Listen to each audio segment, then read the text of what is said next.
دل کی اصلاح کے بارے میں کچھ فرمائیں۔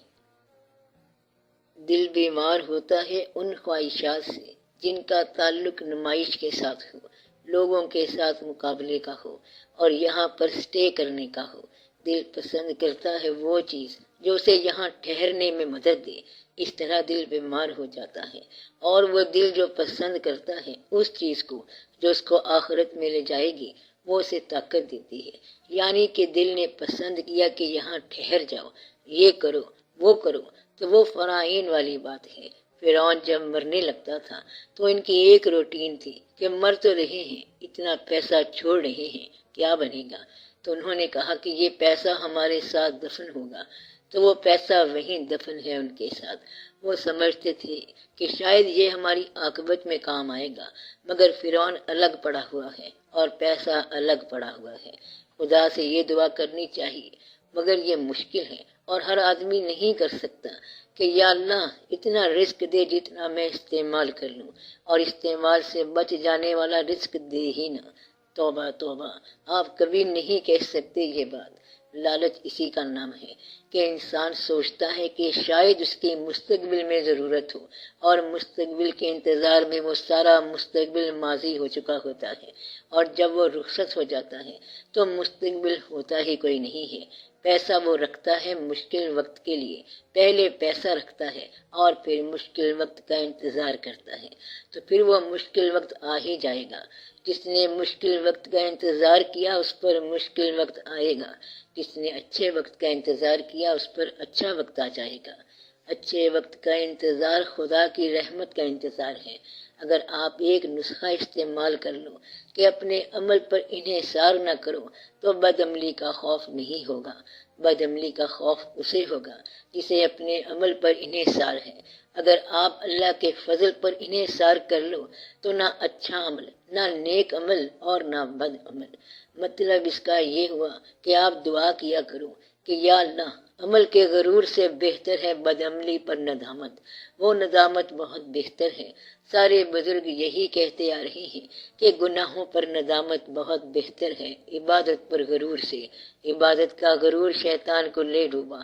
اس لیے دعا یہ کرو کہ یا اللہ ہمیں اپنے سامنے عاجز ہی رکھ، یا اللہ ہمیں دنیا میں عاجز نہ بنا، اور دنیا کے سامنے ہمارا عزت وقار قائم رکھ۔ جو خدا کے سامنے عاجز ہو گئے وہی لوگ فلاح پا گئے۔ جن لوگوں نے یہ کہہ دیا کہ اللہ ہی ہمارا رب ہے وہ فلاح پا گئے۔ اللہ رب ہے کا مطلب ہے کہ وہی پالنے والا ہے، وہ رزق دینے والا ہے اور لینے والا بھی وہی ہے۔ پھر اس بات پر انہوں نے استقامت کر لی۔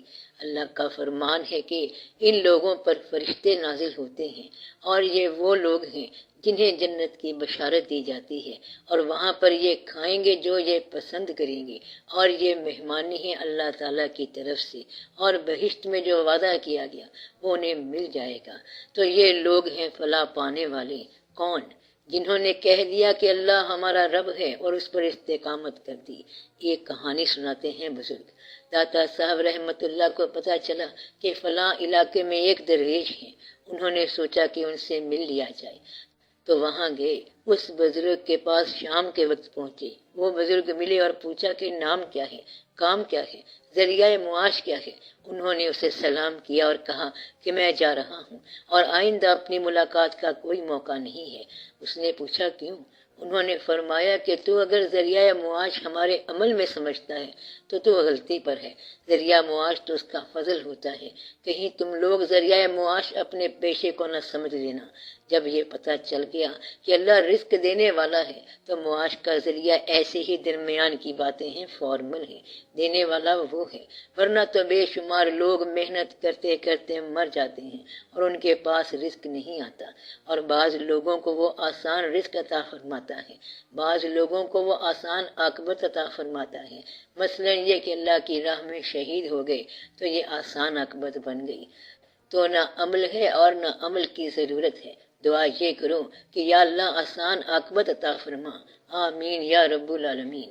آسان عاقبت وہ ہے جو اعمال سے آگے ہو، خود بخود ہی ہو۔ اس کے آسان طریقے بتائے گئے ہیں۔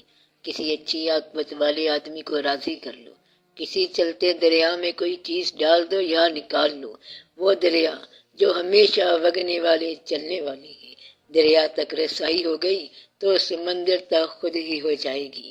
سب سے پہلے کیا کرو؟ دریا تک رسائی کرو۔ سمندر آپ نے اگر نہیں دیکھا ہوا، نہیں پہنچ سکتے تو دریا میں ڈال دو۔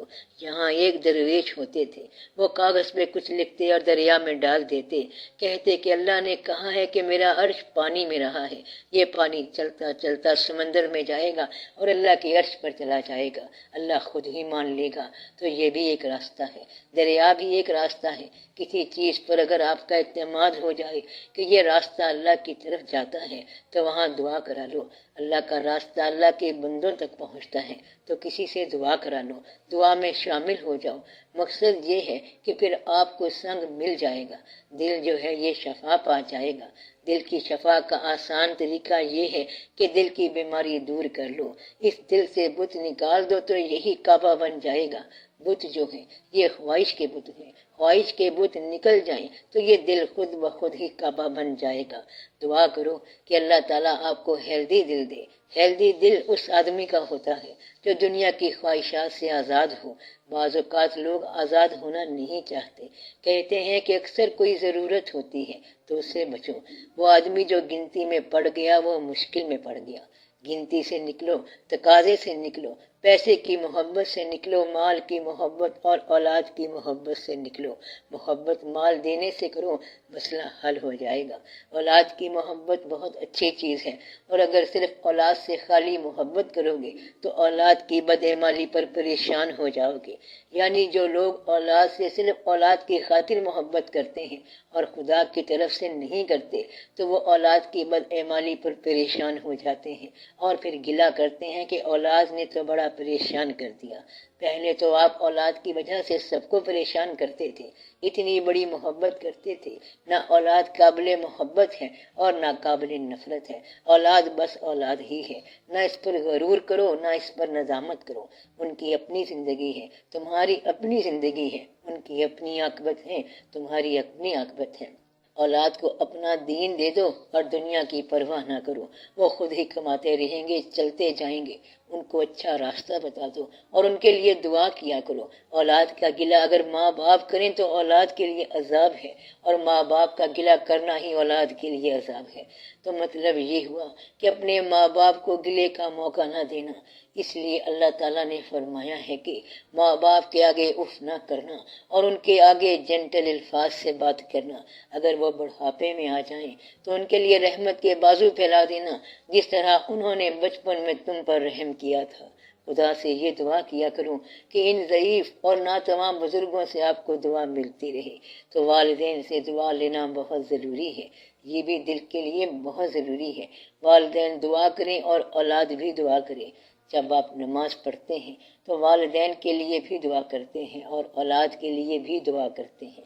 جب آپ کی اولاد نماز پڑھے گی تو آپ کے لیے بھی دعا کرے گی اور اپنی اولاد کے لیے بھی دعا کرے گی، اس طرح یہ چین چلتی جائے گی۔ تو آپ اپنے ماں باپ کے لیے دعا کریں، آپ کے بچے آپ کے لیے دعا کریں گے۔ نماز وہ بھی پڑھیں گے، اس سے بہتر دنیا میں کوئی چیز نہیں ہے، اسی میں آپ کے لیے دعا ہوگی۔ نماز کے ذریعے آپ کے ماں باپ کی دعا بطور اولاد آپ کے لیے ہوتی گئی اور اولاد بھی آپ کے لیے دعا کرتی ہے۔ جب آپ ماں باپ ہوتے ہیں تو یہ نماز کے ذریعے دعا ہوتی جا رہی ہے، تو یہ دونوں آپ کے دعا گو ہیں۔ تو اچھے انسان وہ ہیں جنہوں نے لوگوں کو اپنے لیے دعا گو بنا لیا، جنہوں نے لوگوں کے دل زخمی کیے، وہ پریشان ہو گئے۔ تو لوگوں کو پریشان نہ کرو، اگر اپنے دل کی خبر نہیں ہے تو کسی اور کے دل کی خبر لو، کسی کا دل راضی رکھو۔ جہاں پہ کوئی رشتہ ہو، مثلاً بہن بھائی، تو اس کے بارے میں بزرگ بتاتے ہیں کہ یہ آدھے ماں باپ ہوتے ہیں، تو ماں باپ کے جانے کے بعد یہی ماں باپ ہوتے ہیں۔ بہن بھائیوں سے محبت کرنے والا جو ہے وہ ماں باپ کا تابع دار ہے۔ ماں باپ کی یاد اور ماں باپ سے محبت اپنے بہن بھائیوں سے محبت ہے۔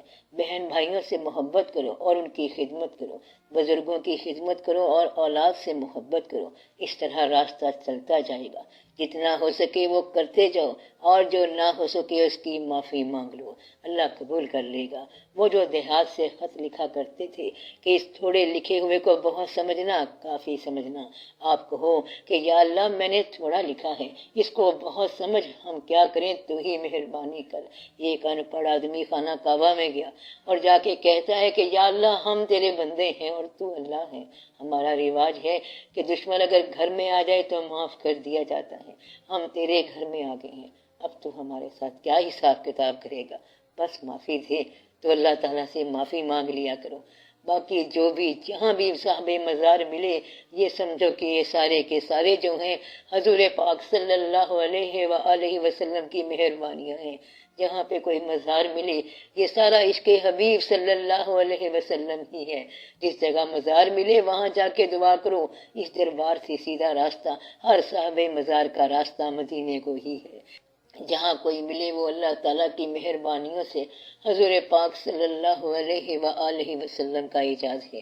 یہ سب حضور پاک صلی اللہ علیہ وسلم کے جلوے ہیں، چاہے اجمیر شریف ہو، دلی ہو، آگرہ ہو، یا جہاں کہیں ہو، جہاں کہیں شمع روشن ہے، یہ حضور پاک صلی اللہ علیہ وآلہ وسلم کے نام کی شمع ہے۔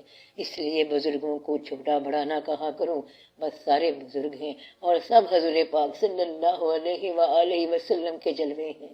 صحابہ کرام کیا ہیں، سب حضور پاک صلی اللہ علیہ وسلم کے جلوے ہیں۔ کسی میں کمی بیشی یا تفریق نہیں کرنی ہے، چلنے دو اور بس آپ چلتے جاؤ، مسافر خانے سے گزر جاؤ، اس طرح پار ہو جاؤ گے۔ اگر کسی نے نیکی کے نام پر ایک درخت لگایا، ایک پودا یا ایک بیج لگایا، تو اس کو پتہ نہیں ہوتا ہے کہ وہ کیا کر گیا۔ اس نے نیکی کے نام پر نیک درخت لگا دیا، اس کو پتہ نہیں ہوتا کہ ایک درخت میں کتنے بیج ہیں اور پھر ہر بیج میں کتنے درخت ہیں۔ تو یہ کروڑ ہر ٹائم ملٹی پلائیڈ ہیں۔ آپ کا ایک درخت جو لگا ہے نیکی کے نام کا، اس میں ہزار ہاں بیج ہوں گے اور ہر بیج میں کروڑ ہاں درخت ہوں گے۔ درختوں کے اندر پھر بیج ہوں گے اور بیج کے اندر پھر درخت ہوگا۔ چلتے چلتے یہ انفینٹ سیریز بن جائے گی۔ آپ کا نیکی کا ایک عمل جو اتفاق یا سرزد ہونے والا ہے، آپ کے لیے پوری کی پوری کائنات بنا جائے گا۔ کیا بنا جائے گا؟ انفینٹی کی ایک کائنات۔ پھر آپ کو سمجھ نہیں آئے گی کہ یہ میں نے کیا کیا۔ اس لیے اگر نیک راستوں پر کوئی بیج ڈراپ ہو جائے نیکی کا، تو وہ بھی ایک انفینائٹ نتیجہ ہے، لامحدود نتیجہ ہے۔ اللہ کے ایسے کام ہیں، بس کبھی سمجھ آ جائے تو۔ اس لیے دعا کرو کہ یا اللہ مجھ سے کوئی ایسا کام سرزد ہو جائے، میرے ہاتھ سے کوئی نیک درخت لگ جائے، یہ پھر چلتا جائے گا، ملٹی پلائیڈ اور ملٹی پلائیڈ ہوتا جائے گا، اور پھر یہ جیومیٹرک پروگریشن سے چلے گا۔ پتہ نہیں کہاں سے کہاں بات چلی جائے گی، انفینٹی در انفینٹی ہو جائے گی۔ آپ سمجھ رہے ہیں کہ زندگی چلتے چلتے زندگی کے اندر کوئی نیک درخت لگا جانا، نیک کام کر جانا، نیک کرم کر جانا، تو زندگی میں نیک کام کر جانا، وہ پھر بڑھتا جائے گا، بڑھتا جائے گا۔ اللہ کی محبت کا پھل یا درخت اگر دل میں لگ جائے تو اس کو کہتے ہیں کہ الف اللہ چمبے دی بوٹی مرشد من وچ لائی ہو، یعنی کہ اللہ ایک خوشبودار پودا ہے جو مرشد نے دل میں لگایا ہے۔ ایک دفعہ پودا لگ گیا تو پھر اس کے بعد اس گلاب کی کلمیں ہیں ساری، اصل میں تو کہانی ایک ہے، تو ایک سے سارا فیض ہے۔ تو اللہ تعالیٰ کی طرف سے تو ایک ہی ہے ذات جس پہ اللہ تعالیٰ خود درود بھیجتا ہے، باقی سب فیض ہے۔ درود والے کا دعا کیا کرو، درود شریف پڑھا کرو، ایک دوسرے کو معاف کر دیا کرو، ہر ایک کو معاف کر دیا کرو۔ جس نے معاف کر دیا وہ معاف کر دیا کیا، یہ بات یاد رکھ لو، بدلہ لینے والے کی معافی مشکل ہو جائے گی۔ اگر آپ قیامت والے دن کسی کا گلہ کر رہے ہوں گے تو ایک فریادی آپ کے خلاف کھڑا ہو جائے گا کہ تم میرا حق ادا کرو۔ اگر تم اپنے قاتل کے خلاف بات کر رہے ہوگے تو چیونٹی بول پڑے گی اور تم اس کے قاتل نکل آئے۔ کیا پتا کون کون فریاد کرے گا، کیونکہ تیرے پاؤں کے نیچے آ کے کون کون مر جاتا ہے۔ حق تو ادا نہیں کیا جا سکتا۔ ایک آدمی پتھر پہ بیٹھ کے عبادت کر رہا تھا تو وہ پتھر گھس گیا۔ اس نے تھوڑا سا غرور کیا کہ یا اللہ میں نے بڑا عرصہ تیری عبادت کی ہے، اسے زمین پر نشان پڑ گیا ہے۔ اس نے کہا پہلے پتھر پہ بیٹھنے کا حق ادا کر، تو یہاں بیٹھنے کا جو حق ہے وہ تو نہیں ادا کر سکتا۔ اتنا عرصہ زندہ رہنے کا تو حق ادا نہیں کر سکتا، اور عبادت کی جو توفیق ملی ہے اس کا حق ادا نہیں کر سکتا۔ اس لیے دعا کرو، یا رب العالمین رحم فرما، آپ لوگ سلامت رہو، آپ لوگ آباد رہو، سب کے لیے دعا کیا کرو، میں آپ کے لیے دعا کرتا ہوں۔ بس یہ یاد رکھنا کہ اگر اچانک آپ کے ہاتھ سے کوئی درخت لگ گیا تو بڑی دور تک بھاگ جائے گی، موقع تلاش کرتے جاؤ تو کہیں نہ کہیں سے مل جائے گا۔ اگر نیکی کے 2 قدم ہی چل پڑے تو بڑی بات ہے۔ مزار پہ پہلا چراغ جلانا مشکل ہوتا ہے، ایک بار جب جلا دیا تو لوگ جلاتے رہتے ہیں، پھر مزاروں کے چراغ بجھتے نہیں ہیں۔